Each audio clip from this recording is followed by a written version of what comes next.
Is everybody all set? Yeah. They look ready to go. Good morning, everyone.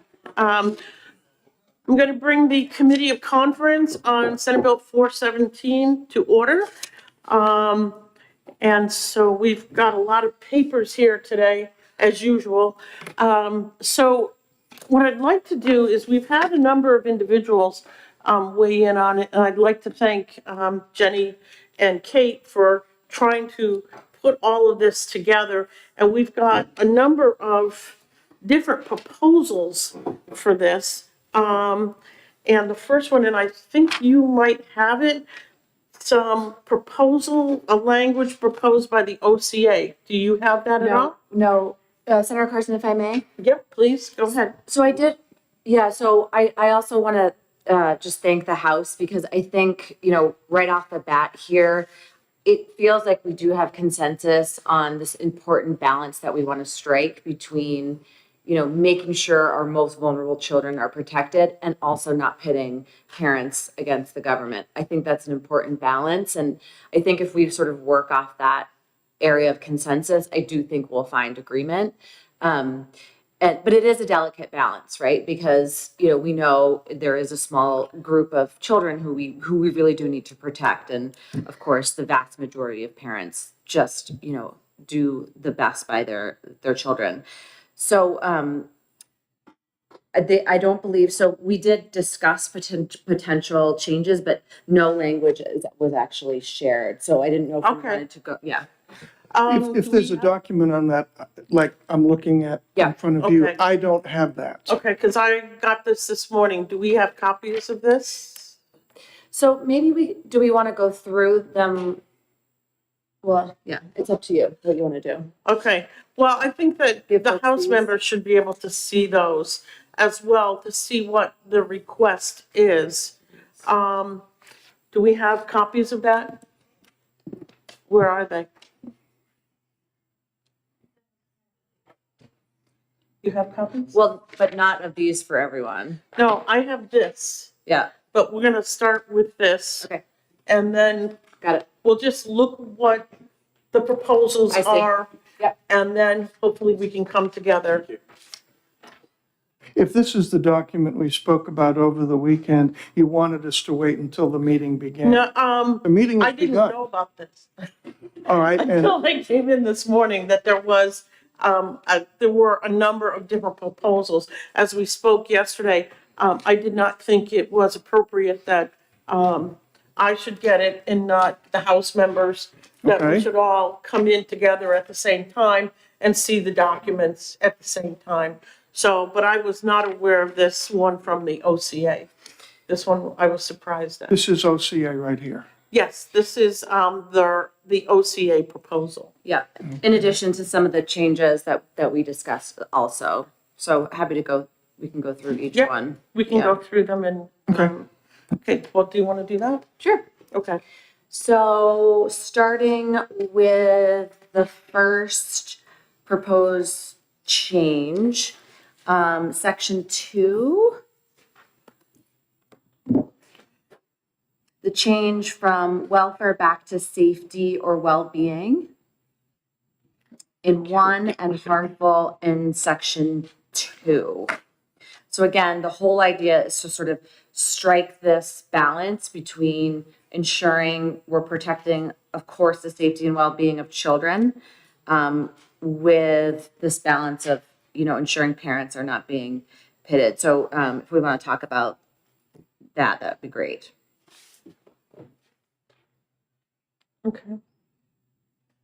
Do we want to just go through all the changes or talk about Yeah, just them? go through all, Sure. just go through all the Okay, changes. the second one in section 3, this is the one that we had conversations with at length. So this is, sort of going to a different version. This is a sort of compromise language between the House's version and the Senate's version. So striking the first 2 sentences and doing that full replacement with that language. And this is where we're going to try to strike that balance. And then also in that section, making sure that the standard is appropriate to reach that balance. And so, going back to the preponderance standard rather than clear and convincing, because they're quite different. Okay, and then still in section 3(1)A, adding that sentence, whether or not the parent is adequately prepared to address those needs.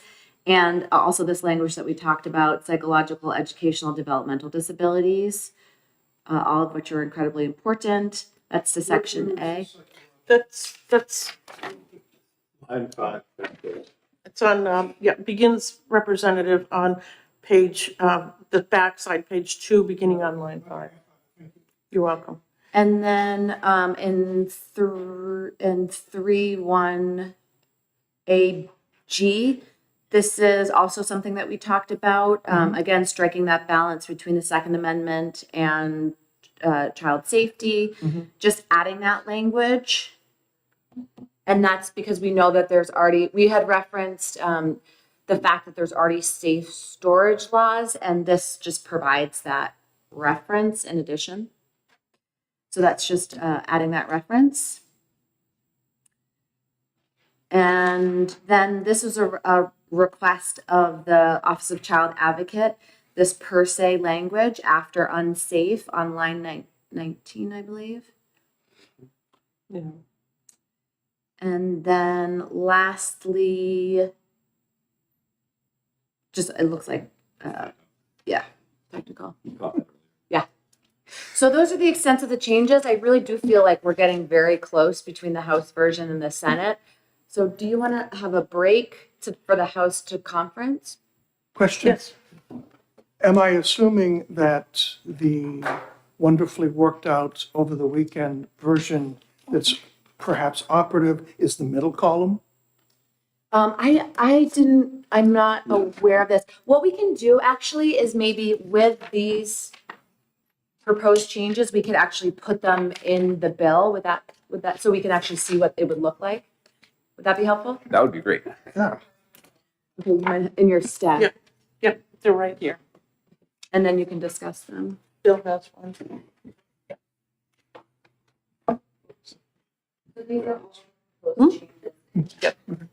Aha.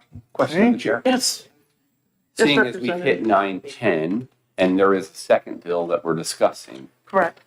is there any interest in effectively merging pieces of both? Right, we have two bills Correct. covering the same domain. There are elements, my understanding of, in 1573, as passed by the House, that might be of value to 417s. I want to open up this discussion. Since we've crossed into that time, can they be discussed concurrently? That's a question of the chair. I don't think so. In a separate, Yeah, They have to I'm be not separate. sure. I think they have to be separate, but I asked for a ruling on that, and that's what I was told. yeah, and They have that's to why, be separate. another reason why we put them back to back, because we figured that the subject is the same and we're working with two different bills. So maybe the best thing to do is if we can deal with this in 417 and then move right into the other bill, we can get them both done. Okay? I like this. Thank you. Yes, you want? I do. Yes, the committee will be in recess for 5 minutes. We go to one. We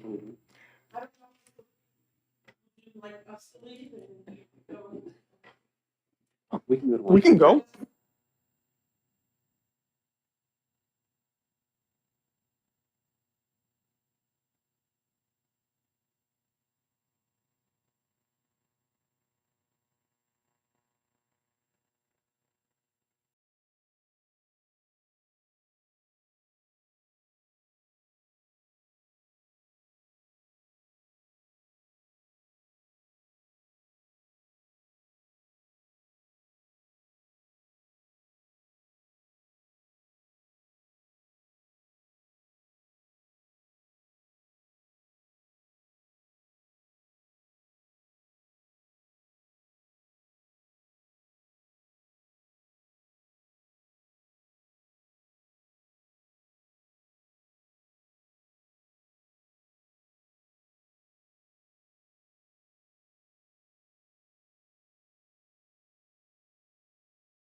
Well, we're here and we have come to agreement on some things. Okay. And some other things are still an issue where we're kind of divided 2.5 to 1.5, me being the swing vote, Okay, not surprisingly. And we thought it would be fun to discuss these things with you. sure, okay.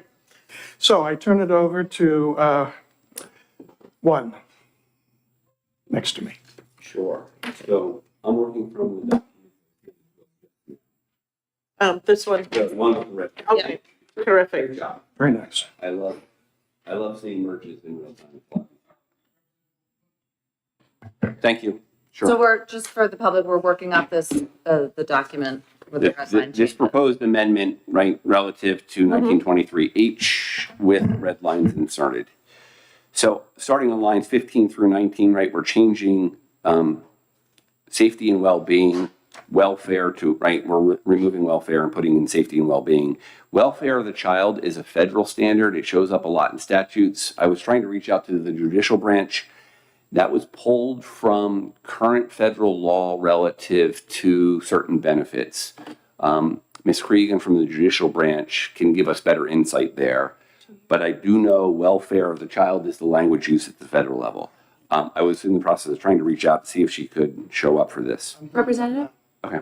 can I just ask what the reference is from, that you said it's a federal standard, do you have the reference for that? And in what statute? Give me a minute. Yes, I do. I need an email. Okay.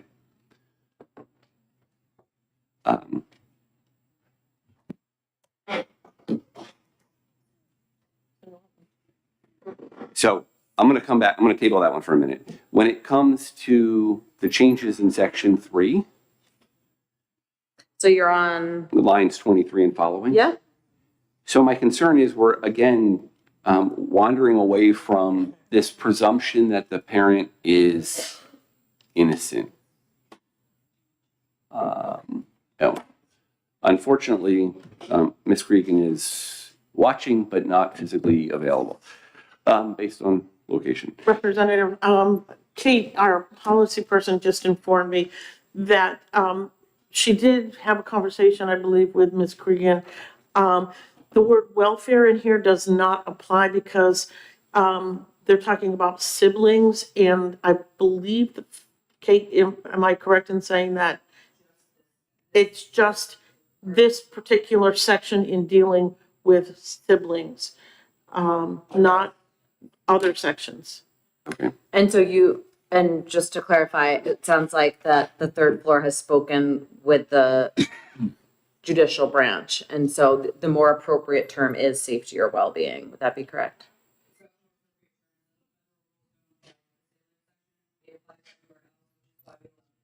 Got it. Okay. So are you, I have this left listed as a question mark then. I'll Okay. come back. Relative to section 3, I want to make sure that we're maintaining that a parent who is not charged with abuse or neglect, okay, is deemed innocent.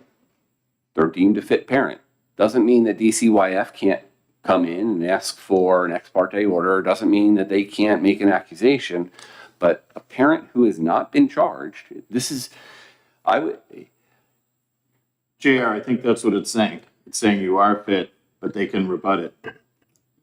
So that's why we put the rebuttable presumption in there. So you assume that all parents, and again, we're not talking about, it's not presumed innocent because this is not a criminal proceeding, but Correct. that's why we created that rebuttable presumption, because you go in there, parents are deemed fit, but then there's this rebuttable presumption. So that's how we tried to be responsive to your concern. so the question there is, do we even need a court hearing? If the parent is innocent, can't we move the children to this parent who was absent for any reason?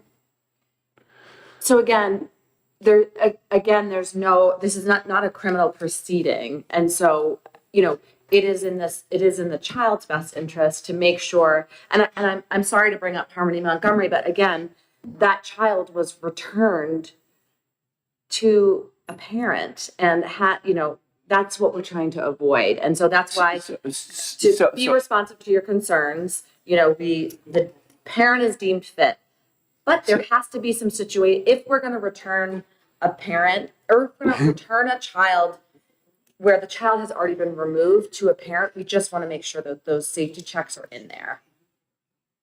So on the failures regarding Harmony Montgomery, there were issues, severe issues with the biological dad. No one disagrees with that. Yeah. There was also gross failures on the part of Massachusetts and New Hampshire relative to the government side of this in not tracking the case well. So in some sense,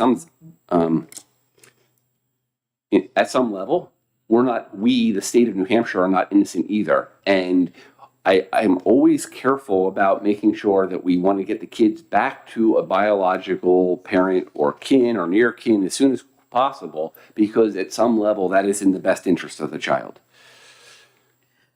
Right, so that's why we said, and I hear that, I really do hear that, but if you read that sentence, what we're proposing is there shall be a rebuttable, there shall be a rebuttable presumption that a parent who has not been charged with abuse and neglect is fit to perform his or her parental duties. That's exactly what you are asking us to start with. So if there's another proposal, then I think we would want to hear that, but I feel like that's directly responsive. Why do we even need to say rebuttable presumption? The parent who has not been charged with abuse or neglect is fit to perform his or her parental duties.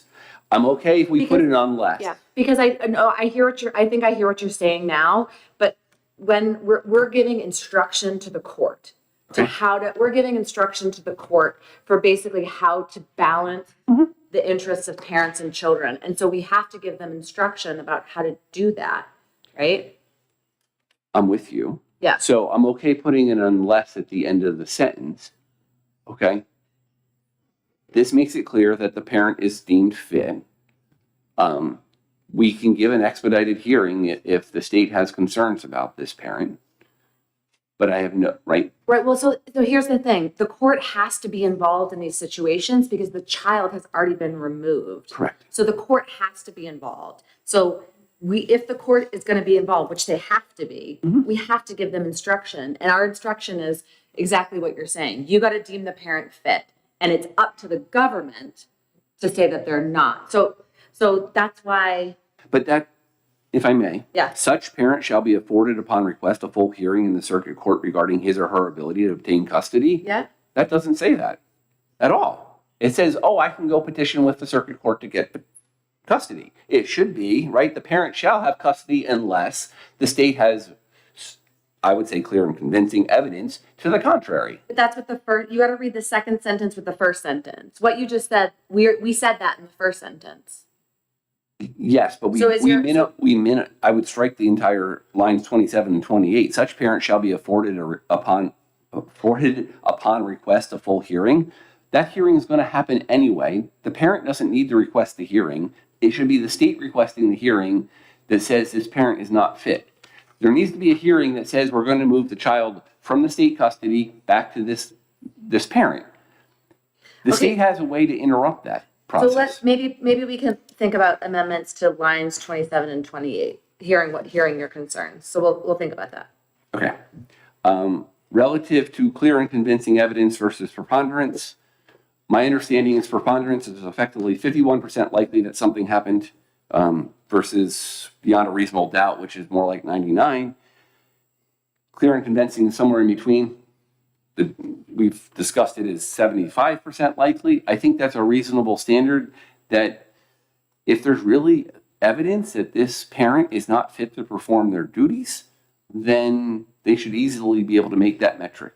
Doesn't mean that the department can't keep an eye on them. Doesn't mean anything else. It does mean that we can not put the kid in a group home or not put the kid in a hotel, or worse yet, ship them out of state to some other facility. So I hear what you're saying. I'm just very concerned if we elevate that standard. That's a very hard standard to achieve, the clear and convincing. So if we are going to adequately, again, we are trying to balance the interests and safety of children with that of parents. And that's why that preponderance standard makes way more sense, because we don't want to lessen the protections for children, right? So you don't want to change the standard at the expense of children. And that's what I'm with you. Do you think we could have would do it by elevating that standard? Do you think we could have met clear and convincing evidence with the father of Harmony Montgomery. I think we should have as a state. Otherwise, we should take this out of the hands of DCYF because there was more than enough evidence at the time that DCYF was not managing that case well. So This to me, and I haven't spoken to my colleagues, this is a non-starter for me. I think Okay. the existing standard is more than adequate to balance the interests, and anything else would severely put children at risk, in my opinion. And it's just a non-starter for me. okay. Attorney Lehman? Can I ask you a quick question? So just for, he is saying clear and convincing is 75. I've always thought of it more of as 90 to 100%. The standard, a clear and convincing standard of evidence is much higher towards 100 than it is 75. Doesn't reduce to a crime. Okay. But it's clear and convincing. I've always seen it as a much higher. Okay. Thank you. Sure. No. Thank you. Okay, why don't we move on to the other? Okay. On page 2, line 5, psychological, I said was a non-starter when we met as a house, and I said it was a non-starter because it's a very difficult to define issue. I don't have issues adding educational development as on 171A2. And then whether or not the parent is adequately prepared to address those needs. So what I read or what I hear when we talk about 6 and 7 is the child has really strong, unique needs, right? Because of maybe some development disability. And instead of leaving that child with the parent, we're going to yank them out of that family and put them somewhere else instead of getting the parent support. And I completely disagree with that. I looked at this as saying that the parent does not have to be having a master's degree in DD issues, but they will accept the help that DHHS gives them. And I've worked with DD for quite a while, and I find that as best they can, they try to do this. So if the parent isn't able to do it, but the parent is clearly welcoming the help, that shouldn't be a disqualifier. However, if the parent says, no, then I'm starting to wonder if that poor DD kid is just floundering in the home. So I think maybe some language indicating the parent is unfit and refusing adequate help is provided might clarify that. Okay, you hear that? So to answer your question, the statute is 42 USC 672. I'm sorry, say that again, 42? 42 USC 672. This is relative to foster care. It also shows up in one of the other Social Security standards. Right, and that's the one that doesn't apply in this situation because we're talking about siblings. So I think the point that the court made, and then our staff had made, is that that section that you're referring to is, we don't need to, it doesn't apply here because we're talking about siblings. Well, contrary to the welfare of the child is a well-established standard. When we start changing that standard, right, we lose any case law that is surrounding that language. And I think we benefit, and the children benefit, by having contrary to the welfare of the child as the established standard, because it's been adjudicated before. But we heard from the court that that's not necessary, and they're the one that's being interpreted, or that are interpreting this, right? Yeah. So do we want to, is there the last one? And then the last one, on line 19 and 20, right? I have no issues with the typo being fixed from weighted to weight. My error. I drafted that amendment, so blame me on that one. Per se is a non-starter. And then in general, right, provided they are compliant with state and federal law, including but not limited to just 650C, C1, I have no issues with that, right? What we're saying is, and I believe this to be true, that firearm owners tend to be very responsible people. So if we have Most of them. if we have a family who is not, that's a different story. But in general, they tend to be very responsible. So I think the per se is the issue there. So I would strike that. I don't see what that issue is. I would word it, the fact that a parent owns a firearm shall not necessarily make a home unsafe. So I'm just swapping the English word for the Latin phrase. I think it means the same thing. And I think that's what we're trying to say. Just because you got a gun, that doesn't necessarily mean you're disqualified. So I don't see why per se is a problem for you. Representative, would it be better, just as you proposed, Representative Pearson, to say the fact that a parent owns a firearm shall not necessarily, so get rid of the per se, but not necessarily make a home unsafe? about that? I always hate to give in to those who don't learn their Latin, but yes, I would agree with that. Okay, great. Would you agree with that? So how about we, if that's okay, we take another 5-minute recess so we can talk about that.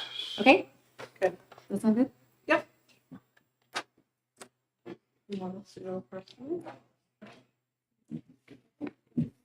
Yeah, we're gonna go. Hi.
Are we back?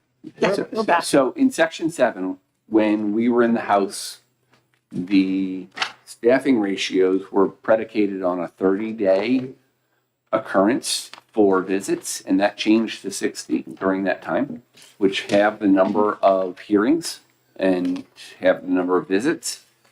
So we did not, although identical in both bills, section 7, I had spoken with Paul earlier or the House clerk earlier about whether that could be adjusted in the I committee don't know what conference. you're referring What do to you, we Section don't, 7 on, of this bill of 417, which is the staffing element, you'd have to go back and look at the original bill. oh, why are we dealing with it? or you're talking about 1573? No. 471, section 7, as amended by the Senate, page.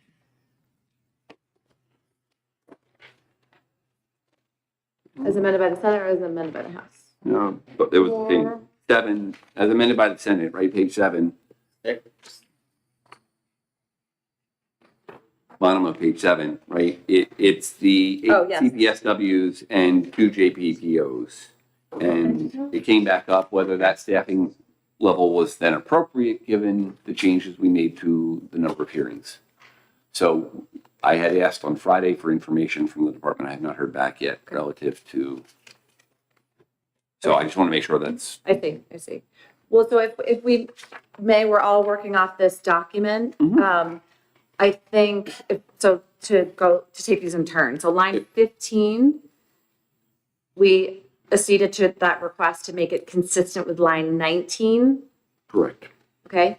And then I'm going to skip the lines 23 through 27. We can come back to that. But if you turn the page, we acceded to your request to strike psychological.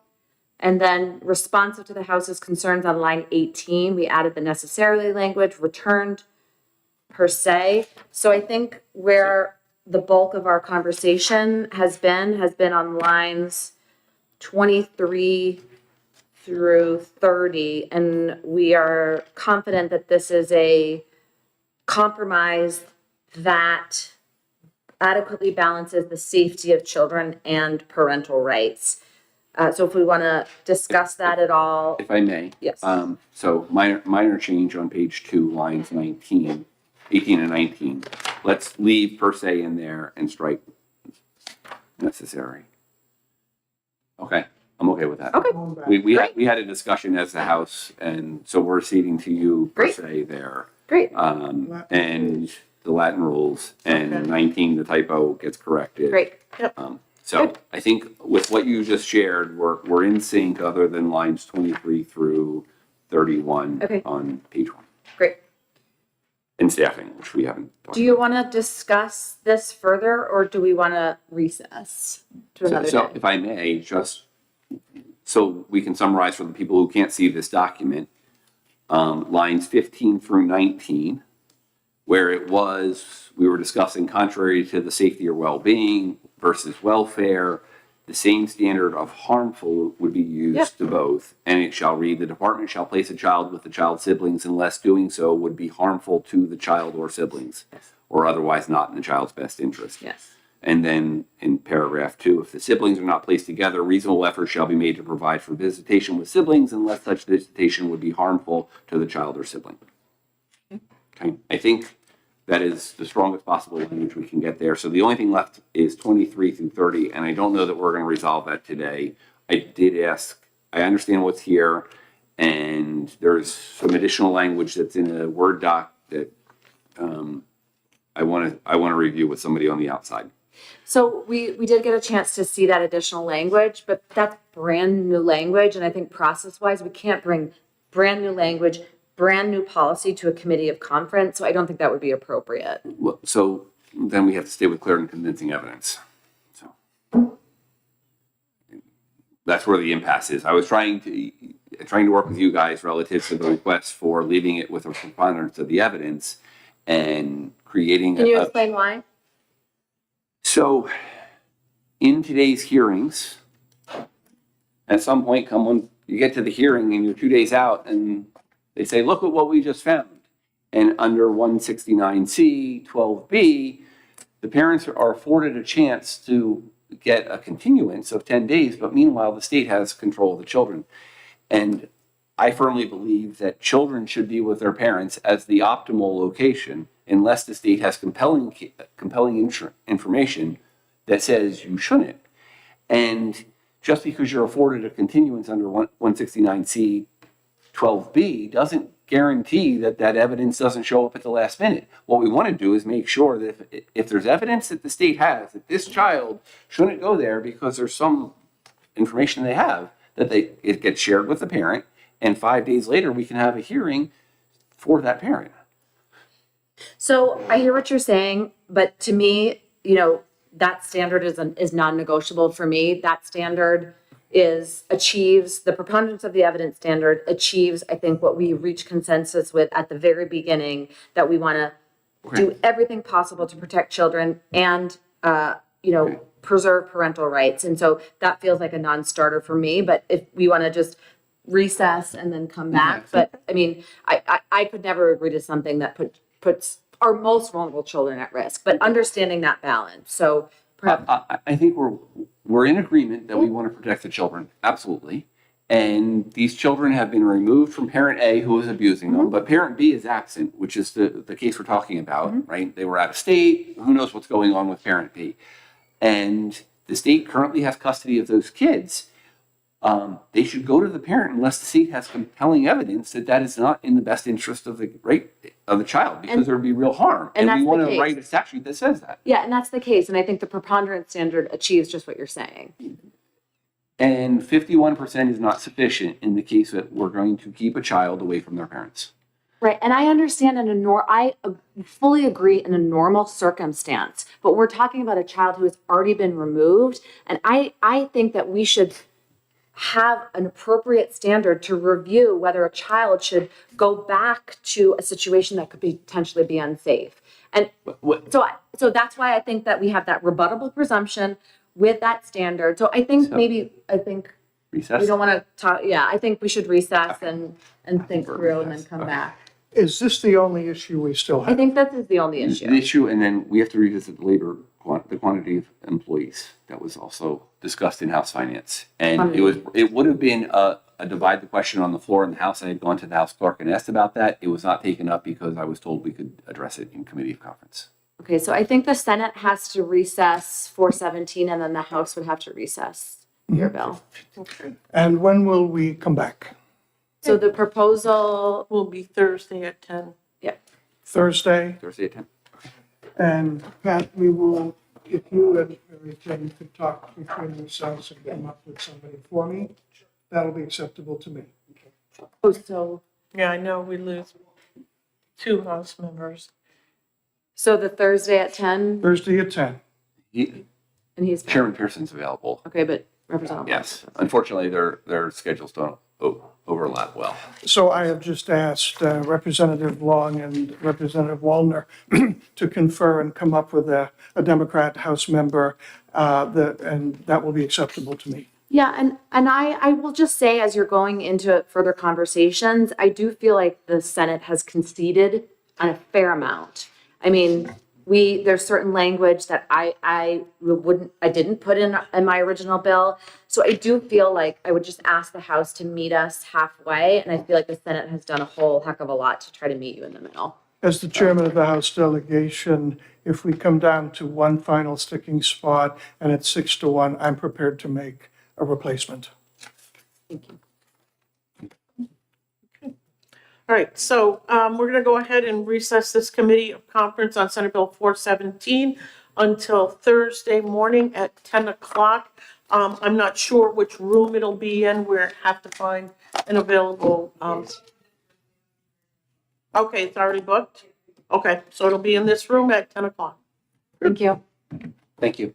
Thank you. Mr. Chairman, you need to recess. Oh, need to recess? Yeah, you need to recess House Bill You all may go out to recess. No, 1573, you're the chairman. 1573. You're the Okay, chairman. I recess the hearing on House Bill 1573 to be rescheduled for 10 minutes past 10 on Thursday. Thank you. Thank you all.